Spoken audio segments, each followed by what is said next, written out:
Hi, I'm Molly. And I'm Jamie, and this is our From the Pasture with Hired Hand podcast. As the owners of Hired Hand website software, we've been developing websites and creating internet marketing strategies for livestock breeders for the past 10 years. The majority of our customers are involved in the breeding of registered animals, such as Texas Longhorns, Highland cattle, horses, and white-tailed deer, where the pedigrees are very important. The From the Pasture with Hired Hand podcast examines many of the differences in raising pedigreed livestock for maximum profit. Join us and learn what we're covering today.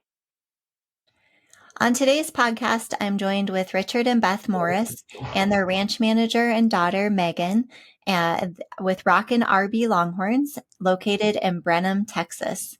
Thank you for joining us, everyone. Thank you, Molly, for having us. Thank you for having us. Well, why don't you start by telling us just a little bit about each of yourselves, and then we'll kind of get into your operation and your Longhorn herd. All right, Dad, you want to start us off? Sure, absolutely. So we've our family's lived in Houston since '78. We raised 4 daughters. We've got 8 grandkids. It's always been our dream to have a farm or a ranch. Back in 2012, we bought a small farm in New Ulm, and we put together a little farm with a barnuminium, and everybody had a great time. And we always felt that we wanted to have a bigger place.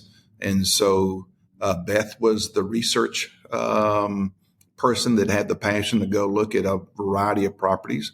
And she found this property in Brenham, Texas, and we just fell in love with it. We've always been a family that enjoyed the outdoors, both hunting, fishing, anything that had to do with the outdoors. And our kids always loved animals as well. And so we found ourselves in 2019 finding this ranch, and then just fell in love with it. Started out with a ranch that had a lot of work to do, and we just put blood, sweat, and tears. And it is what it is today. Just a great place to raise a family. That's a great story. So how far is Brenham from your home?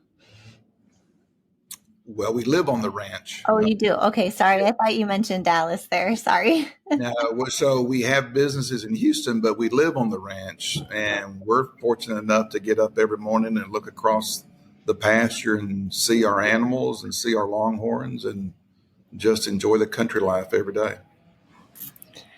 So I read on your website that neither you or Beth really have you didn't grow up on a farm or a ranch, right? So Beth, maybe you can take this question, but what kind of inspired you to start looking for ranches, since you're the one that found the location in Brenham?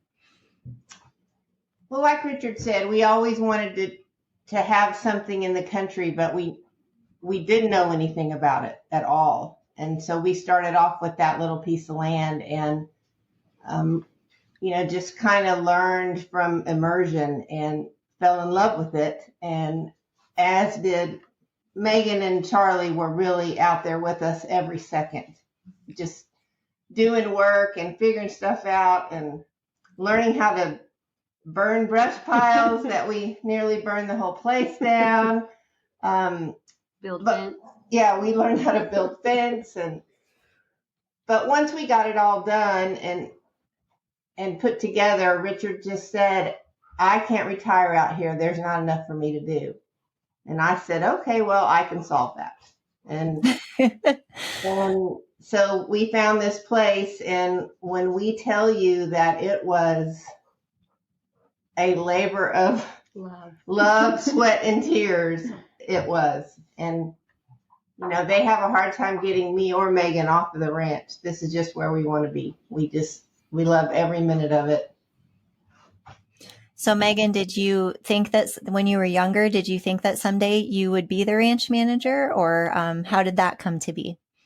I, like Dad and Beth said, that was always a dream, was that we would be out in the country at some point, but it was in a several years down the road type dream. I never would have thought in my life that we would be where we are today, and that I would be managing the herd and the ranch and the operations of everything.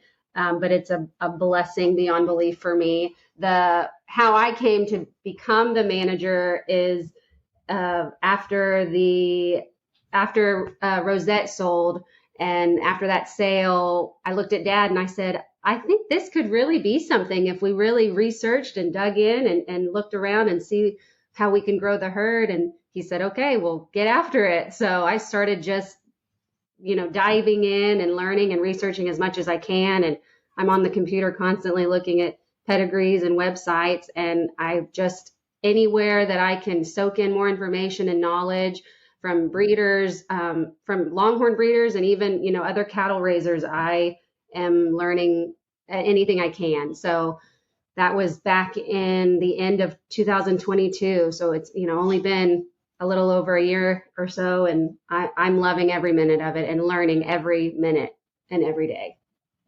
That's awesome. So you mentioned Rosette, so I feel like that's a good segue here. So you got the ranch, you put in all the, the work to get it ready. What made you decide to add Longhorns, and talk me through kind of some of those, those first few that you got, and, how you found them, maybe some lessons you've learned along the way? Yeah. So Dad and Beth found the first 3. So I'll let him explain how he found them. That was before I jumped in. So Dad, go ahead and explain that. Well, sometimes they say that, Dad's the idea man, but then he hands it off to somebody else. And so I always had this dream about driving up to the ranch and seeing 2 or 3 Longhorns on the pasture. And that's really, I just wanted a peaceful feeling as I drove up to the ranch and drove up to the house that there were Longhorn cattle in the pasture. And so we were really, really fortunate. I spent a little bit of time, but not anywhere near. I had no idea what I was doing. But I spent a little bit of time researching Longhorn cattle. And I went to Beth and I said, Beth, wouldn't that be great to have Longhorns on the pasture? And she said, no, that would not be great. That sounds like a lot of work. We're not going to do that. And so I kept positioning, and little by little, I talked her into it. And we went and looked at Longhorns. This was the idea. Let's just go to this ranch and look at these Longhorns. And we ran across this wonderful woman, Darlene Aldridge, who owns Star Creek Ranch. And we came up just to look at the Longhorns. And before you knew it, we were buying 3 of her Longhorns and fell in love with them. And that's all we've known. And I bet our conversation is about Longhorns, every day that we sit around the table and just talk with each other. So now I have to ask, you went to Darlene's to look. Did you have a trailer with you? Because I feel like folks are like, oh, we were just going to look, but they take a trailer, so they know they're going to go home with something. Okay, it's my turn to talk. So, Molly, did we lose you? Oh, no, I'm here. Okay. So Richard said, hey, I found this Longhorn breeder. Her name is Darlene. Why don't we just go take a look? And we didn't own a trailer. Well, that answers that question. Yeah. So I thought we were just going to go look. And by the time we left, we had picked out 3, and she was going to deliver them a week later. So he is definitely the idea man. So those first 3 that you originally purchased, are they still on your ranch? Do they have a forever home there? Two of them are still there. We really focused on, animals that you could hand feed. 2 of them are still there. One we traded back in because she was a little bit more work than what we thought. And then Darlene was very kind and traded us out for another one that is just as sweet as can be and takes cubes out of your hands. But no, we still have 2 of the original ones, and those have calves. Actually, they're 2 steers now. They're big giant steers. And they'll still be there. And, the 2, Pretty Woman and Parker, they'll be on the ranch forever, as well as the first 3 calves that were born. They'll be on the ranch forever as well, whether they're yard art or whether we're breeding them. They're just part of the family. So what happened after those first 3? You kind of got bit by the Longhorn bug. What sort of progression happened after that? Well, Megan's the ranch manager, so she can take over from there, because that right after the first 3 and the first 3 calves, that exceeded Dad's understanding and knowledge of Longhorns. And that, I made a strategic hire and said, well, Meghan, it sounds like you're the ranch manager. And that's when I turned it over to her. So after the three, 3 turned into 6, and then 6 turned into 9. We did take the 3 mamas back, or the 2 mamas back to Darlene to be bred back to 2 of her bulls. We had one Magnum, and then the other one, I believe, was a Rev baby. And so we did. Oh no, I'm sorry. We AI'd Parker to Patriot HR, and then Texana, we AI'd her to MC Hangin' Tough. So those are the ones that we did for them, and then we from there just kept growing, and we purchased some. We purchased 2 at the Cattle Baron sale in Bryan. We purchased 1 at the one during the Eddingwood Cowtown Classic. That's where we got Hubble's Candy Cane. And then later on, last year we purchased Magic at the Bolin sale. So it just evolved. And now we're breeding. We're about to get everyone ready for AI here at the end of the month. And then we just ventured into embryos. So that is where we are now. And Meghan is modest about that. Since that time, she's taken us to, we bought a Longhorn bull from Bentwood Ranch, Richard and Jeannie Phillips. And then we traded that bull back in. And then we bought a beautiful twisty horn cow from Richard and Jeannie Phillips that was already bred. And then we bought several embryos. And so Meghan has taken us to the whole nother level that when she sits at the table, she starts rattling off pedigrees and who was bred to who. And all I can think about is, man, you got me lost here, but okay, that sounds like I just like driving up and looking at the Longhorns. Well, I wish I could take all the credit for that. But in January, we hired Justin Rombeck with Longhorn Opportunities, and he's the one that has helped give me so much more knowledge and understanding of it, and is helping us elevate our program and take it to where we want it. And we pretty much told him, these are the cows we really like. These are the bulls we really like. This is what we would like our program to look like. Help. And so I communicate with Justin all the time, and we're going over stuff constantly. Saw him this weekend at the Glendenning Fiesta sale. He has truly just helped us out tremendously. So he is definitely helping us, and I can't wait to see where we are in the next, even year or two. Heck, even in the next, 6, 7, 8 months, just to see what we have on the ground from previous breedings and what we have upcoming. It's getting very exciting and very real, and we're growing quickly, which is very exciting. That's great. I'm so happy for you all. When I was preparing for today's podcast and looking over your website, and you kind of covered this already, but I still want to point it out. I love that you have a page called Future Stock where you're listing all of those embryos. I thought that was really clever, and just, able to show everyone, what's coming up. When are some of those supposed to hit the ground? So we just got confirmation of pregnancy on 2 of them almost 60 days ago. So, we're fresh in it. They were transferred in February 26th. They were transferred. So we still have a ways to go with those.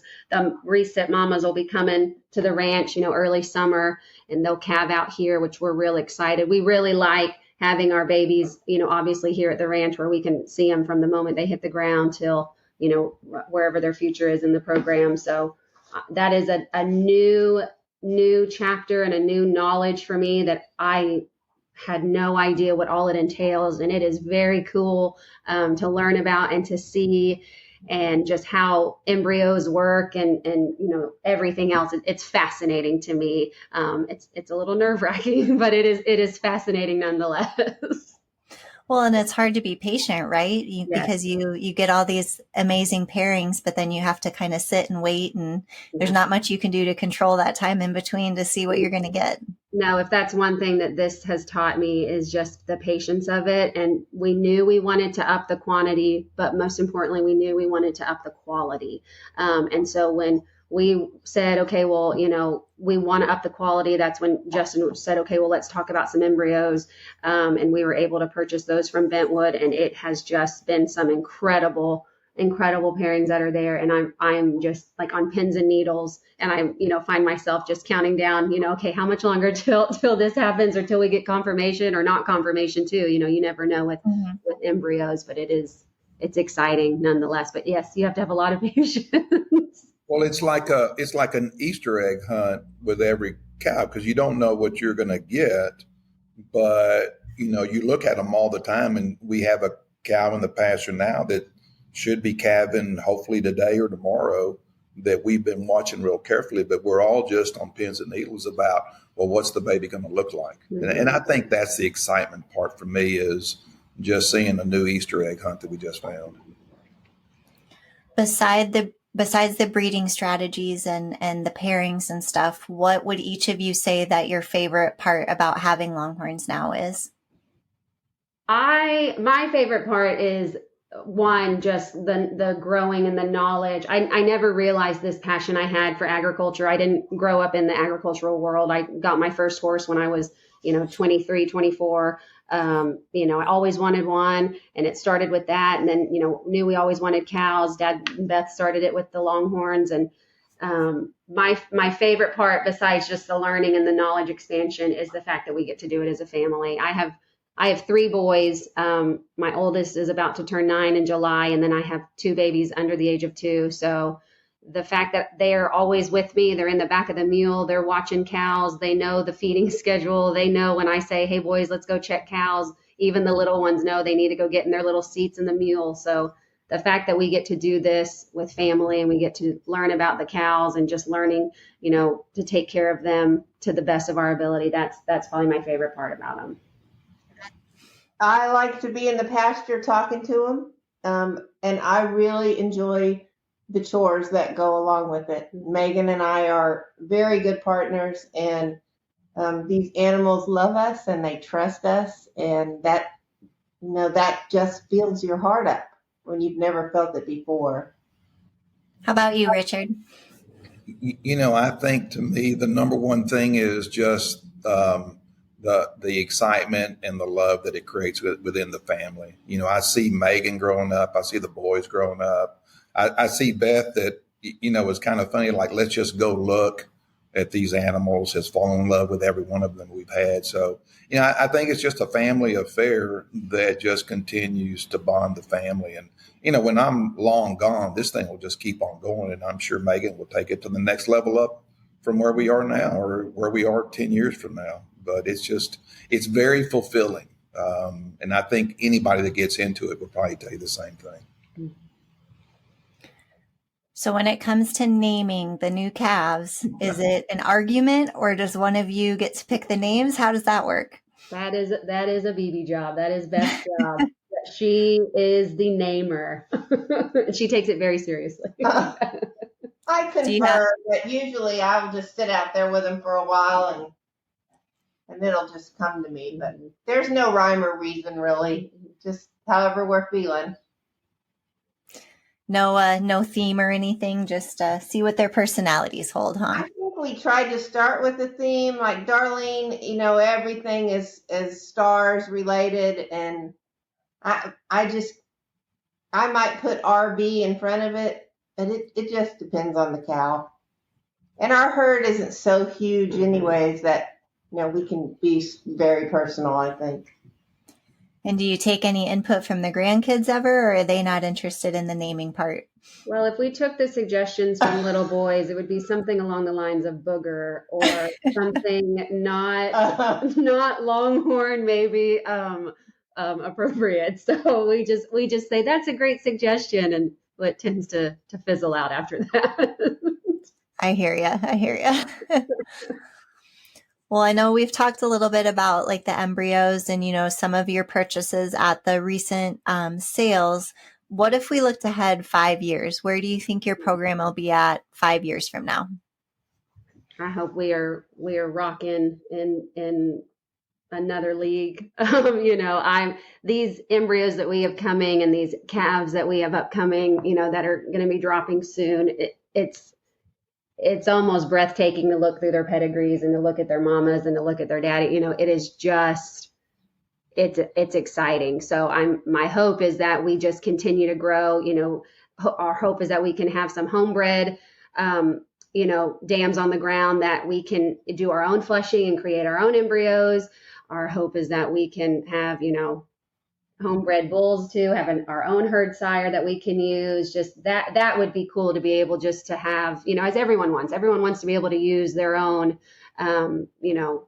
ranch bred line. So that would be very cool to have that, and to be able to say we did this, and to use our own as well. But Molly, there are so many great programs out there. It is exciting to get to work with everyone and to see their programs upcoming. And I'm constantly combing through them going, oh, I'd like to contact them about this one or purchase this one. So just pulling also from the ecosystem, as Dean Whitlock told me one time at the Legend sale, he said, it's an ecosystem. So if you're able to, purchase from other breeders and able to really build your program up, it's us all working as an industry to continue to create incredible quality of these animals and continue to bring the pride and appreciation to the breed.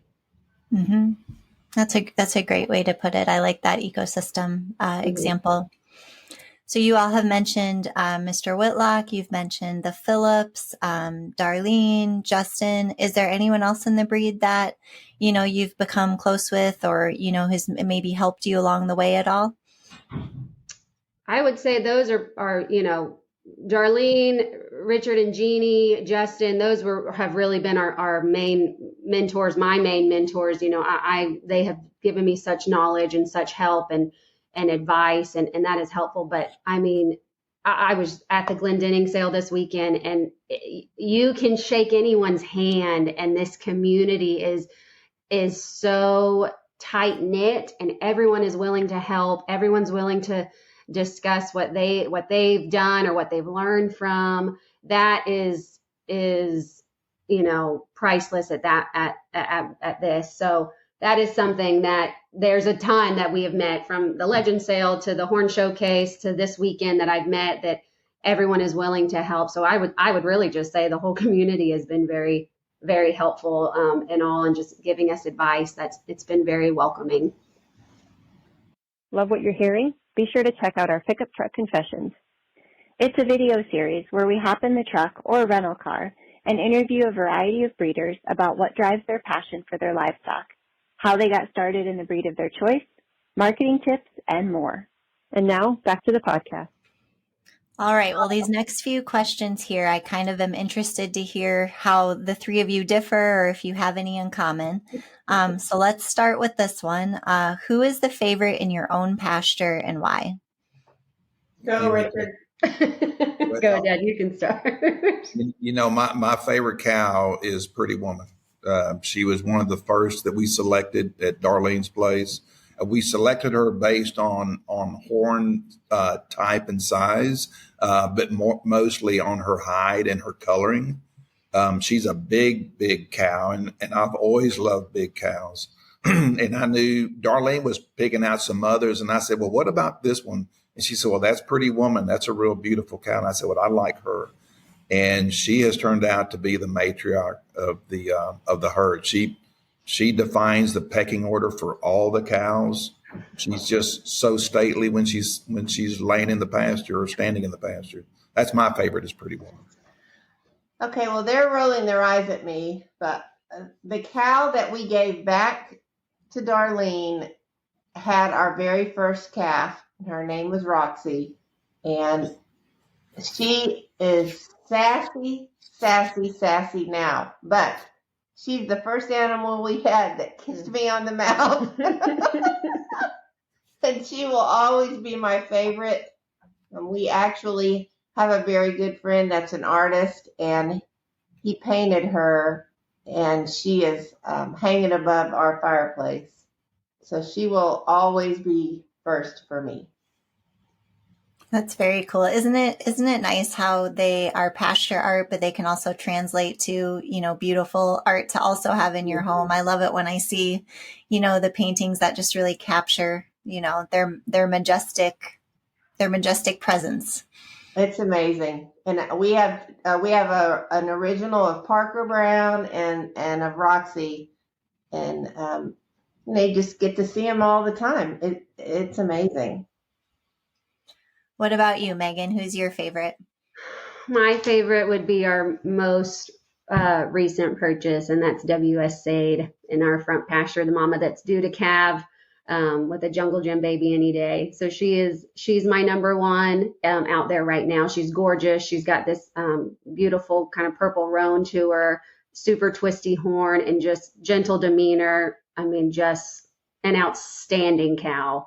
I'm very excited to have her in the herd. And what her future will be here. I'm excited about her, but I also have one little favorite that is out in the back pasture, but is still, I call her the little red cow that can, and her name is Texana Star RJM, and she's a little mama, and she is just a solid red cow, but she's fertile and she's sweet. She's almost like a dog, and she raises nice, healthy, chunky babies.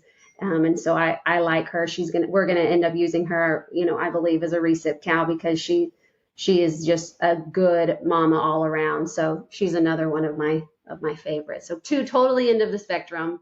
Sade is big boned, huge horns, beautiful, and coloring as far as, she has every color you can think of on her. And then Texana is just our little red cow, but she's a good one to have. Well, I love that each of you had a different answer. I wasn't expecting that. This next question, Megan, I don't know if you want to take the lead on it or if everyone will have input on this as well. But if you look at just the breed overall, past, present, do you have kind of a favorite Longhorn cow that just represents everything you're striving for? For me, hands down would be Brick House. I love that cow. I think she's incredible. I think she's outstanding. We have an embryo waiting, and we have a confirmed pregnancy of her, and Tough. And I would say hands down for me, that's my favorite. What about you, Richard and Beth? Do you all have kind of an all-time favorite? I don't know enough to even comment on that. I really don't. I think Dad's would be Rosette if he were to say one. Probably. Well, I don't know. All in the entire industry, I'd probably say between Rosette and Brickhouse. They each have different qualities. I like the twisty horn that kind of comes up a little bit. And Justin knows that, and he's building our program up to that. But those two probably stand out for me. What about same question, but for a bull? I have always loved, obviously, is Cowboy Tough Tracks. I think from the very beginning, everyone knows about him. It's an easy choice, but I've always loved him. But I also have loved, we have two of his babies. I love Patriot HR. I think he's beautiful. I think he's had beautiful coloring. We have one of his offspring, our trophy steer, one of our first. His name is Rockin the Light, and he's huge and he's beautiful. And then we just have one of his daughters. She's 5 months on the ground. Her name is Arby Sassy Pants, and she's sassy, but she's curious and she's colorful, and she is she's great. So I do like him too. I think he was a nice one. I think my favorite's always been Rebel HR. I love Tough. We've got semen and a couple of embryos from him. But I think Patriot HR is probably one of my favorites. Now we do have on the ranch that we have a couple of bulls. We have 2 or 3 of them that are growing right now that may be pretty good prospects, but they are the peskiest. They get into more trouble than anything else on the ranch. And so, it's a labor of love with those bulls. They will get into stuff. Well, I feel like this is maybe a good segue to my next question, Richard. I also feel like having families on always supplies us with some of the best comedy. So let's hear some of your funniest Longhorn stories to date. My funniest Longhorn story. I know the answer to this if you don't. I'm glad y'all. Well, you tell the story then. I'm trying to think. So one thing Beth and I always joke about and we always laugh about is Beth and I are the ones that primarily handle the cows as far as moving them from pastures, feeding, transporting. It is typically her and I that are doing it. Now, when we get them in the chutes and we have big, days of, needing to set up for AI or the vet's coming or whatever, we have our 2 ranch hands that come and help us get them in the chute and everything. But if Dad steps outside anywhere near the chute or a pasture gate that we are using, the cows will turn around and leave. But if Beth and I are there, they know exactly what to do and essentially the rules and what's to come. So it is always funny when we tell Dad, hey, we're going to go do this. We typically very nicely and politely ask him to stay inside because if he ventures out there, they know something is up differently and they refuse to come. So if I go out there, if I don't go out there, it's a 15-minute exercise to get all the cows exactly where you want them. If I just step out there and just in the driveway, it's an hour, 2-hour rodeo to get the cows, and they're never where we want to get. So I have learned to just watch the action from the house or from my study. And then once I get them in there, I go out there and give my advice that really doesn't amount to a hill of beans because anyway. So, well, I'd say, it sounds like you got it figured out, Richard. Like you got, you just sit back and relax, and Beth and Meghan go to work. I think I've got it figured out. Megan's the brains behind the operation. Beth is the boss lady. And, I'm just the pocketbook and just, go out there with a cup of coffee after it's all said and done. And man, did we do a great job today. Well, what about you, Beth? Do you have any stories that differ from those two?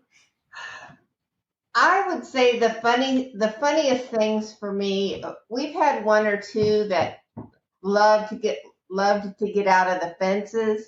In the beginning, we kind of had more of a horse fence, and then we realized that we can't have that with these great big cows. And so we've since gotten pipe and cable, but there were several that would just wander. They never went far, but I always thought that was funny. But very recently, we have one teenage bull named Tex, and we were trying to just move him across the road. And it was just Richard and I. Megan wasn't here. And he said, oh, yeah. Well, no, we can do this. It's no big deal. Mistake number 1. So we opened the gate, and had it been Megan and I, he just would have walked across.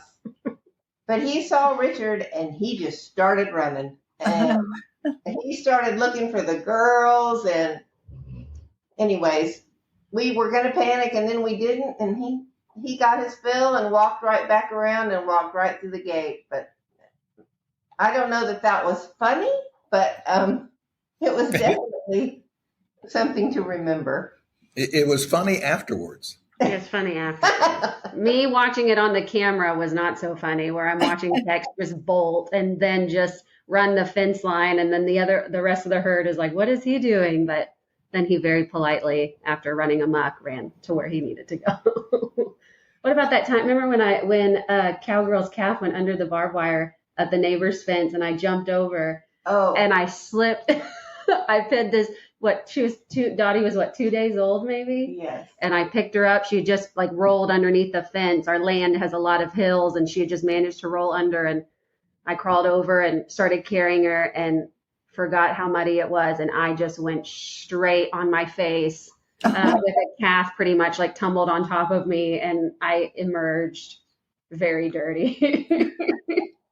And then I had to get in the truck and trailer and drive to Darlene. Yeah. After I took a shower, of course. Now, the important question would be, did anyone get that one on camera? We actually do have picture proof of that. We do have picture proof, because it was just one of those days where you had to laugh. We were, trying to beat the clock, trying to beat the sun going down, and it just we learn. You can't rush. You got to give yourself at least some extra time. And don't, I think you have a story there where, don't forget, where you had a little beef master heifer, and she was tiny, but she needed to go to the vet. And I think you stuck her in the back of your SUV and took her into the vet. And I thought, what in the world? But yes. Our neighbor had a beef master baby we bottle fed, and she needed to go to the vet, and I didn't have a truck or trailer at the time, and I shoved her in the back of my car with a tarp. Oh, how did that go? There was a lot to clean up at the end, but there was some good memories, so that's all that matters. Messes can be cleaned up, as I tell my boys. Well, I feel like it's good that you all can look back on some of these and laugh. That's the telltale sign that you're still having fun and enjoying it. So absolutely.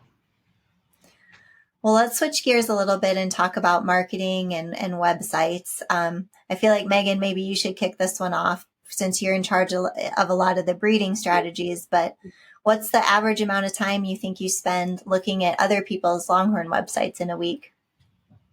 Probably too much, if you ask my husband. But daily, I'm on it while I'm drinking coffee in the morning before the boys get up. So I try to get up early. So let's say an hour or so there, probably an hour and a half, 2 hours at lunch, maybe while I'm eating my lunch, I'm on there scrolling. And then in the evening, I'm also on it. So, a couple hours a day, we'll say. I call myself, in fact, when I was talking to the Heralds this weekend, I said, I know a lot about your program because I'm a slight website stalker. So I get on there a lot, and I just like to look at people's programs and what they have, and their breedings that they have, or their upcoming calves that they're watching growing, or their rising stars. I think it's interesting. So I do a lot. So do you find yourself during those times when you're scrolling, are you constantly sending links to your parents of look at this one, look at that one, look at this? I am, and then I also have to play very strategic. So there are some things that I'll think, okay, I'll wait till the right moment when maybe Dad says, I'm looking for something with this, and then I can slip it through or something like that. But for the most part, I just kind of watch myself and just kind of see what's out there, or even just how they do stuff too, their Facebook page, their Instagram. I'm always learning. I haven't been doing this for very long, and there's a lot of information from previous breeders I can obtain and learn from and grow from. Do you also find yourself looking at upcoming sale catalogs a lot, spending a lot of time in there and then researching them? Yes, Molly, I'm on Hired Hand a lot. I am on Hired Hand a lot, looking at the online catalog, or just going through it on y'all's site, seeing what's there, and then it's very nice how easy it is to look at the lot and then go to the breeder's page, see additional information. It makes it just a breeze to be able to do it. Well, I wasn't fishing for a compliment, I swear, but that's good to hear. So what would you say were the last 3 websites in your Longhorn search history? That would definitely be Whitlock, Harrell's, and Glendenning. I was on all of theirs the last few days, combing through stuff, actually this morning too. And do you all, Beth and Richard, do you all find yourself scrolling a lot, or do you just kind of look at the ones that Meghan sends you? I pretty much do what she says. I am not a scroller at all, but she'll tell me to go look at stuff, and that's where I usually land. Or if it comes up on my Instagram. Now, I think I spend not as much as Meghan scrolling the different sales, but I do enjoy scrolling through the sales, not as much the websites, but I'll look like the Glendenning sale. We scoured that sale, and I didn't see anything that I really, really felt like we wanted. But it's great to see all of the stock that's on that's available. And we'll make purchases here and there, just trying to get that right cow that'll improve our program. For sure. So Meghan, with being ranch manager, does the marketing also fall on your shoulders? Yes, I do our social media pages. We haven't done any, catalog advertising or anything like that. That's kind of the next step of stuff I want to, learn as far as sponsoring and doing all of that stuff. That's the next steps for us. But yes, the Instagram page, the Facebook page, that's typically me in the mule with the 3 boys snapping photos. And thankfully I can turn the background sound off, or it would be very entertaining for people to hear what conversations we're having in the background. But yes, that is typically me out there in the pasture with the cows and my boys, and just being able to take photos with them and then share it with everyone has been very fun and very fulfilling. Do you find that using social media has helped other folks find and learn about you? Maybe, I don't know if like at the sale this past weekend, did you meet some folks that you'd only met on social media before, or what kind of impact has that had on your growth?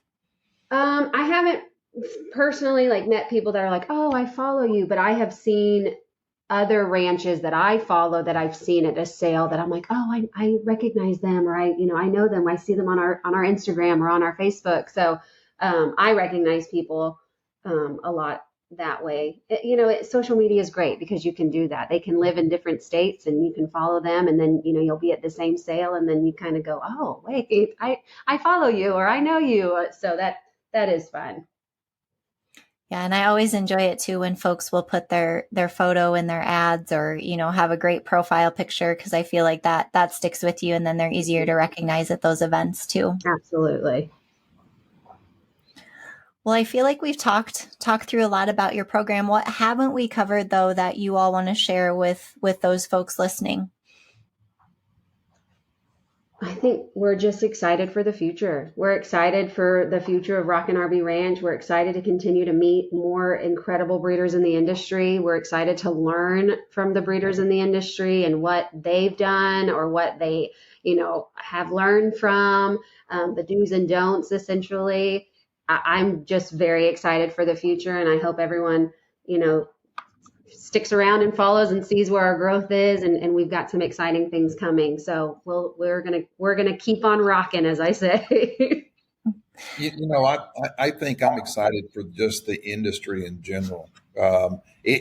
Having only been involved in this thing for a couple of years, really, within the industry, it is one of the friendliest, most helpful group of people that I think I have ever been. And I travel all over the country meeting with people on different business deals, but they're just so very helpful. So anybody that's getting into this industry, I would encourage them to reach out or go to a couple sales, not necessarily to go buy, but just to go meet other people, because they're an extremely helpful group of people. It's a great industry.